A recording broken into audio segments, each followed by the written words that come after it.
Alors dans cette vidéo, je vais vous donner quelques astuces pour vous préparer à la canicule, pour éviter que la maison surchauffe.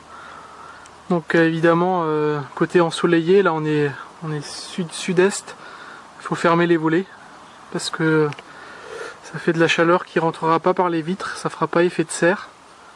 Donc ça c'est la première solution. La solution à plus long terme, pour moi, c'est on plante un arbre de ce côté là.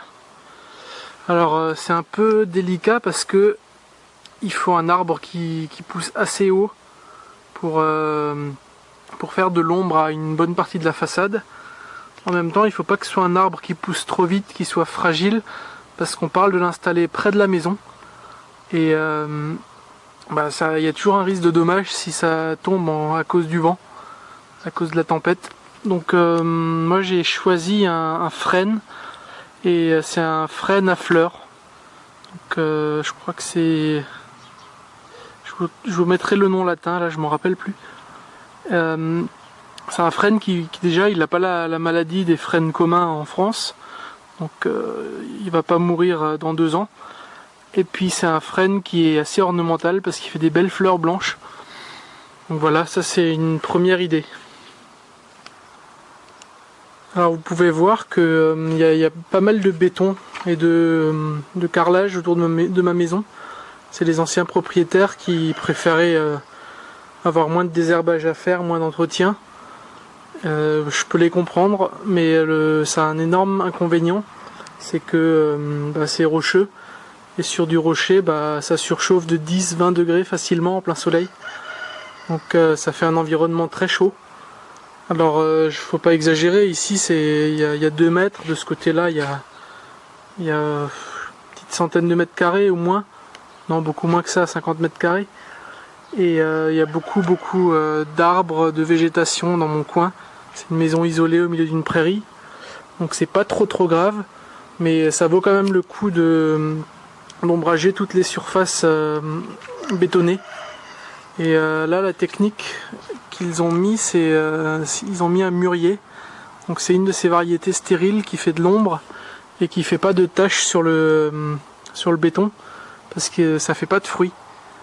Et la manière dont j'entretiens ça, parce qu'il est vraiment très près de la maison et que ça fait des très grands arbres, c'est que je le garde en trogne ou en tête de chat. Donc au lieu de trogner à un seul endroit, on laisse partir un petit peu des branches individuelles et on les coupe une fois par an. Et là on est fin juin, on a eu un printemps très froid, donc il est pas encore très grand, il n'a pas poussé beaucoup, mais vous voyez là en 2 mois de pousse il a déjà fait 1 mètre de tige, et d'ici 2 mois les tiges seront au niveau du toit là-haut. Donc ça pousse très vite, ça ombrage très vite, mais cette année c'est pas suffisant parce qu'on a une canicule très précoce fin juin. Donc un arbre un peu plus loin qui n'a pas besoin de tailler tous les ans, ça serait peut-être mieux. Alors là on est côté sud-ouest de la maison, et ça c'est le côté avec le soleil du soir le plus chaud, et pareil beaucoup de carrelage par terre. Donc ici j'ai mis un voile d'ombrage. Et ça c'est une méthode rapide, efficace et à court terme pour mettre de l'ombre. À plus long terme, il faudra peut-être que je trouve une idée d'arbre. Mais ici je veux faire très attention à ne pas couper le soleil en hiver. Et un voile d'ombrage comme ça s'enlève facilement. Un arbre, faut vérifier que ça laisse passer suffisamment de lumière. Donc même si c'est pas en feuilles, le tronc bloque pas mal de lumière. Donc je sais pas encore si je vais mettre des arbres hauts de ce côté-là. Et ça c'est une vigne et un kiwi. Et juste là il y a un rosier. Et la vigne monte un peu plus haut sur la pergola. Ça c'est une méthode assez efficace aussi pour se faire un coin ombragé, qui du coup fait moins de soleil au sol, moins de chaleur, puis un petit endroit pour se relaxer. Et dès que le soleil arrive un peu vers le sud-ouest, là-bas on évite aussi d'avoir du soleil sur la façade de la maison. Par contre, idéalement, il faudrait pouvoir faire monter les plantes sur toute la véranda là-haut, toute la pergola, pardon. Et j'ai pas trouvé de solution long terme pour faire ça, tout en continuant à entretenir le bois de la pergola, parce que dès que les feuilles sont par-dessus, ça devient difficile à poncer, difficile à lasurer, et c'est vraiment pas un très bon bois qui est utilisé ici. Donc à moins de pouvoir faire ça avec des bois complètement imputrescibles, la seule autre solution que je vois, c'est de faire des pergolas en aluminium. Donc pour l'instant, j'ai pas de solution de ce côté-là, mais j'ai déjà ce petit coin-là qui est bien ombragé. Côté pelouse, la stratégie, c'est de ne pas couper trop court, de ne pas couper juste avant une grosse canicule, parce que plus il y a de hauteur de végétation, plus il y a de l'humidité qui est maintenue par terre, et donc la chaleur est évaporée. La chaleur, enfin l'eau s'évapore, l'eau qui sort par les feuilles, par les tiges, par toute la végétation va s'évaporer plutôt que d'accumuler de la température au sol. Donc faut pas tondre trop souvent et faut pas tondre trop court, faut pas tondre juste avant les canicules. Ici on tond une fois en mai, une fois début juin, et après on tond quasiment plus jusqu'à peut-être une fois fin août, fin septembre. On fait 3 ou 4 tondes dans l'année, broussailles non plus. Et l'autre chose qu'on va faire, c'est densifier en arbres. Donc ici on met des arbres pas trop haut pour que ça fasse quand même pas trop d'ombre. Je sais pas si c'est une bonne stratégie ou pas, mais dans tous les cas, il faudra qu'à un moment donné, les arbres de cette rangée-là et ceux-là finissent par faire de l'ombre sur au moins les 2 tiers de cette bande, et sur 1 ou 2 mètres par ici. Là on est en plein midi, donc il y a le minimum d'ombre, mais le soleil va arriver par là-bas en fin de journée, et puis ça fera pas mal d'ombre de ces petits arbres. L'endroit le plus frais sur mon terrain, même en pleine chaleur, c'est agréable d'être ici, c'est sous ce noyer. Alors ce noyer là, il est vraiment significativement plus haut que tous les autres.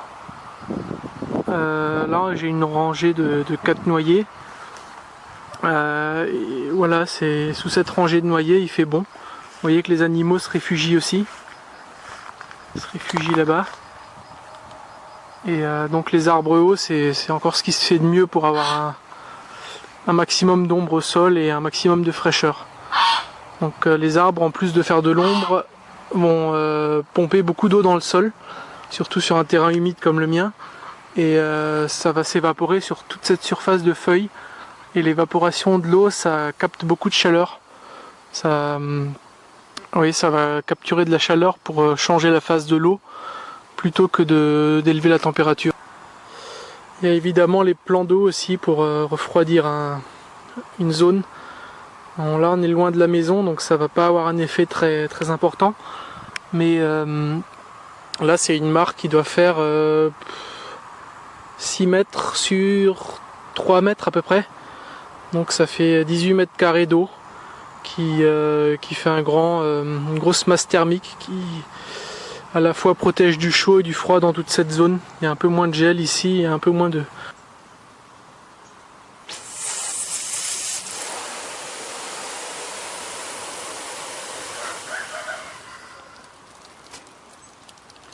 Là, ce que vous venez de voir, c'est des brumisateurs en action. Et dans ce cas précis, c'est pour faire du bouturage. Mais il y a des systèmes qui servent aussi à brumiser les abords de piscine et les terrasses, qui refroidissent beaucoup l'ambiance aussi. Après, à chacun de voir si ça colle à votre éthique, parce que ça consomme de l'eau, de l'électricité. C'est pas un moyen passif, mais ça a un effet assez marqué. Donc quand je travaille à rajouter des boutures là-dedans, je sens vraiment que l'ambiance est beaucoup plus fraîche. Plus le voile d'ombrage à 65% qui est assez important aussi dans ce type de petit projet. Pour finir, je vous parle rapidement de végétalisation. Donc végétaliser des murs en faisant pousser des plantes grimpantes comme des lierres, des vignes vierges, des glycines. Donc c'est des plantes qui ont toutes des avantages, des inconvénients. Et moi je l'ai pas fait chez moi parce que j'ai du béton partout autour de la maison. Donc il faudrait que je coupe d'abord des bouts de béton et que je m'assure qu'il y ait de la terre en dessous. Et après il y a le problème de mettre des treillages, des supports le long du mur qui soient tout à fait durables, Mais je pense qu'une fois que tout est en place, c'est plutôt moins d'entretien qu'un crépi classique. Et là, clairement, ça va récupérer beaucoup de chaleur qui va pas réchauffer votre mur, mais qui va juste être absorbée en photosynthèse par les feuilles. Un dernier point très important, c'est un classique, tout le monde le connaît, mais il faut vraiment le faire. C'est ouvrir toutes les fenêtres la nuit dès que la température extérieure descend en dessous de la température de la maison. Et ensuite fermer toutes les portes le matin dès que la température extérieure atteint la température de l'intérieur.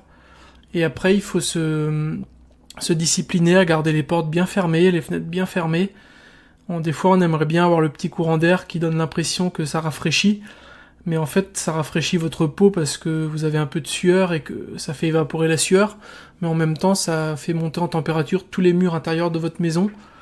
Et voilà, donc vous allez très rapidement avoir beaucoup plus chaud que si vous aviez pas ouvert. Et donc faut se discipliner à laisser les portes fermées, à pas les laisser ouvertes trop longtemps quand on fait des allers-retours avec les courses, fermées à chaque fois. Donc ça c'est un conseil qui concerne surtout les gens comme moi qui ont des maisons bien massives avec des murs épais en pierre, en béton, en briques. C'est moins vrai dans les maisons légères, les yourtes, tous ces petits trucs qui ont aucune inertie thermique, où il vaut peut-être mieux avoir le courant d'air que d'avoir 5 minutes de fraîcheur avant que la maison soit plus chaude que l'extérieur.